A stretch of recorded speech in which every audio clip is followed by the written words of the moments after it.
Hello, guys. In this video, I want to talk about something that completely changes the way you understand manifestation.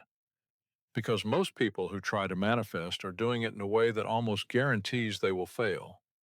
Not because they don't want it enough, not because they're unworthy, not because the law is broken, but because they're applying force, struggle, and effort, where Neville Goddard tells us none of that is needed. And if you've ever felt like you're trying really hard to manifest something, doing all the techniques, watching all the videos, and yet your life refuses to change, this video is for you. So stay with me until the end, because what I want to walk you through is the actual inner mechanism behind every manifestation that has ever truly worked. The teaching I want to share comes from a chapter called The Effortless Way in Neville Goddard's book, The Power of Awareness. And right here on this page, Neville opens by talking about the principle of least action, which he says governs everything in physics, from the path of a planet to the path of a pulse of light. And then, right here on this line, he writes something I really want you to hear. He says, and I'm reading directly from the page, the psychological equivalent is mere assumption. That single sentence, if you let it land, changes everything you thought you knew about manifesting. Think about what he's actually pointing at. The whole universe operates on least action. Planets don't strain in their orbits. Light doesn't fight to travel across space. Nature always takes the most efficient path. So why would the journey from your current self to your desired self require anything different? Why would moving from one state of consciousness to another require force, when nothing else in creation does? Neville is telling us that the shortest distance between you and what you want is not effort. It is, in his own words, mere assumption. And what is an assumption? An assumption is a quiet inner act. It is the moment you stop wishing for something and simply accept inside yourself that you already are it. There is no pleading, there is no fighting, there is just a shift in what you accept as true about yourself. The man who wants money keeps wanting. The man who assumes wealth quietly rests in the feeling of having it. And the difference between those two inner positions is the entire difference between a life that transforms and a life that stays exactly the same year after year.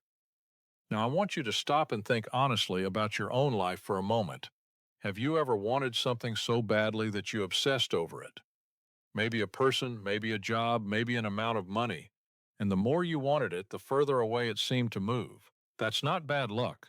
That's the law working perfectly. Because wanting is not having. Wanting is a state of lack. Every minute you spent wanting it, you were broadcasting the inner signal of not having it. And the world, faithful mirror that it is, returned exactly that to you. And this is where most people get it wrong. They think the answer is to push harder, to want it more, to grind, to obsess, to force. But effort, when it comes from a state of not having, only reinforces the lack. When you push hard for something from a place of not having it, every push is a confession. Every strain is a statement. You are telling reality over and over, I do not have this, I do not have this, I do not have this. And reality answers, very politely, you are correct.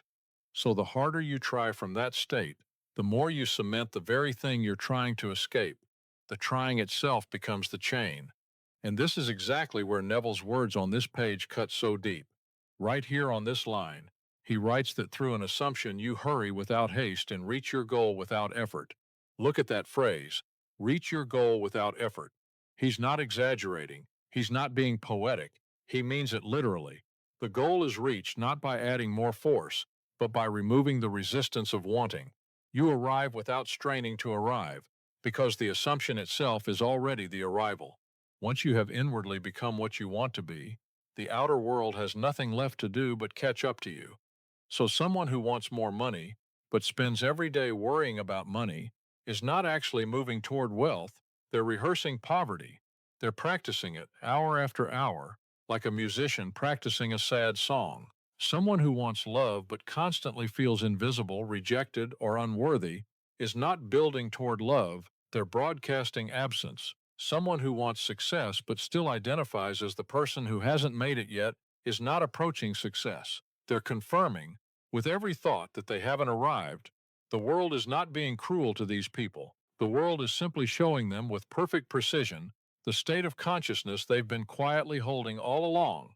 Right here, in italics on the page, he writes, Because creation is finished, what you desire already exists.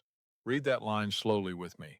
Because creation is finished, what you desire already exists. The thing you want is not somewhere out there in the future being built piece by piece.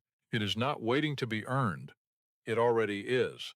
The version of you with the money, with the love, with the peace, with the success, that version exists right now in consciousness. And the only reason you don't see it yet is because, as Neville says just below this line, you can only see the contents of your own consciousness. You see what you're tuned to. You see what you've assumed. So if your desired reality already exists, what is your actual work? Your work is not to build it. Your work is not to deserve it. Your work is to assume it, to shift your inner position so that you are no longer the one wishing for it, but the one who has it. And the moment that shift happens inside you, the outer world begins, slowly or suddenly, to rearrange itself around the new you. Now, this is the important part, because this is where most people lose the thread. Visualizing your dream from a distance doesn't work. If you sit down and watch yourself in some imagined future as a successful person, but the whole time you're observing that scene like a movie while still feeling like the same stuck version of yourself, nothing has actually changed. You're still the spectator. You're still the one without it. The image is over there, and you are over here. And that gap between you and the image is exactly what your reality keeps producing for you every single day. Think about someone trying to manifest a relationship. They visualize, they affirm, they write things down, they watch videos, but internally, their dominant feeling is still loneliness. Their core assumption is still, I am unloved. So no matter how many techniques they layer on top, the underlying state never moves. And the underlying state is what reality responds to, always. The technique was never the issue. This is why so many people feel like manifestation doesn't work for them. It's not that the law is broken, it's that they've been picturing without assuming. They've been imagining a better life while remaining internally loyal to the current one. And this is the very heart of what Neville writes on the next page. Right here on this line, he says, the future must become the present in your mind. The future must become the present, not next year, not someday, not when conditions are right, now, in your mind. He explains that the future becomes the present when you imagine that you already are what you will be, when your assumption is fulfilled. So the question stops being, when will this happen to me? And becomes, am I willing to be it now, before any evidence shows up? Most people aren't. They want the proof first, then they'll allow themselves to feel changed. But Neville is telling us the order is reversed. You feel change first. You become it first, internally. And only then does the proof arrive. This is the part most people miss. They wait for the world to give them permission to feel different. They wait for the bank account to grow before they feel abundant. They wait for love to show up before they feel loved. They wait for success before they feel successful. But that's the trap. Because as long as you're waiting for the future to arrive, the future will keep being the future. It will never become the present. Reality will keep delivering more waiting, because waiting is the state you're in. And right after that line, Neville gives us the actual instruction for how to make the future become the present. Right here on this line, he writes, be still, least action, and know that you are that which you desire to be. Be still, and know that you are that which you desire to be. Look at how he puts it. He doesn't say chase it. He doesn't say push for it. He doesn't say work harder for it. He says be still and know. Two simple words, but they're doing all the work. Be still means stop the inner reaching, stop the begging, stop the trying to convince the universe of anything. And know means accept it as a fact. With the same certainty you would accept that you have two hands. You don't hope you have two hands. You don't visualize having two hands. You simply know. And that is the inner posture Neville is asking you to take toward your desire. Not hope, not wish, knowing. The kind of quiet, settled certainty that doesn't need anything in the outer world to confirm it. And notice that he puts least action right there in parentheses, because he wants you to remember the connection. The deepest creative act is also the stillest. The thing that changes your life is not louder effort, it is quieter knowing. And then a few lines below, Neville says something that closes the whole teaching for me. Right here on this line, he writes, the end of longing should be being. The end of longing should be being. Sit with that one. Most people are stuck in longing. They want, they crave, they wish, they reach. But longing, by definition, keeps the desire at a distance. Longing is the inner posture of someone who does not have. So the more you long, the more you confirm the absence.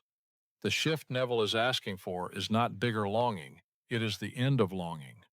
He's asking you to graduate from wanting it to being it, internally, right now, quietly, without struggle. Because the moment you genuinely become it inside, the longing dissolves on its own, since there's nothing left to long for. You already are it. But here's what Neville is really saying underneath all of this. Stillness in this teaching doesn't mean sitting cross-legged with your eyes closed, although that can help. It means inner stillness. It means you stop reaching, stop straining, stop pleading, and you simply rest in the felt sense of already being the person you want to be. The new self is not somewhere ahead of you. The new self is something you step into right now, and then refuse to step out of. And right at the end of this passage, Neville gives us the warning that ties everything together. After describing how people picture their desire without actually assuming the feeling of the wish fulfilled, he says right here on this final line, it is simply futile daydreaming. Look at that phrase. It is simply futile daydreaming. That sentence is brutal because it's accurate. That's exactly what most people do. They sit, they imagine, they hope, they picture, but they never enter, they never become. They keep their desire as a beautiful object on the other side of an invisible wall, admiring it from the safe side of not having it, and so nothing moves, and they wonder why nothing changes. So I want to leave you with this. The next time you sit down to manifest, before you visualize anything, before you affirm anything, ask yourself one honest question. Am I picturing this from the outside, or am I already inside it? Am I longing for it, or am I being it? Because that single distinction is the entire difference between a life that finally changes and a life that stays exactly the same. And once you really get this, manifestation stops feeling like a technique you have to perform every day and starts feeling like a state you simply live in. You stop chasing, you stop pushing, you stop measuring how close or how far the thing is. You just quietly become the person who already has it, and you stay there. Not for a few minutes a day, not just during your visualization session. You stay there as a way of being, because that is what Neville is really teaching in this chapter. Not a method, not a ritual, a new way of standing in your own life. The world will not move first. You will. And when you genuinely do, when the future has become present inside you, when longing has ended in being, when you've stopped picturing your desire and actually stepped inside it, the world has no choice but to follow. Naturally, effortlessly, exactly as Neville said it would. The change happens in you first, always, and the outer world is simply the last to know. Okay, guys, that's it for this video. I really hope this gave you something real to sit with and actually apply this week, not just intellectually, but inside, where the actual creative work happens. If this video helped you see Neville a little more clearly, consider subscribing for more deep dives into his work, and I'll see you in the next one.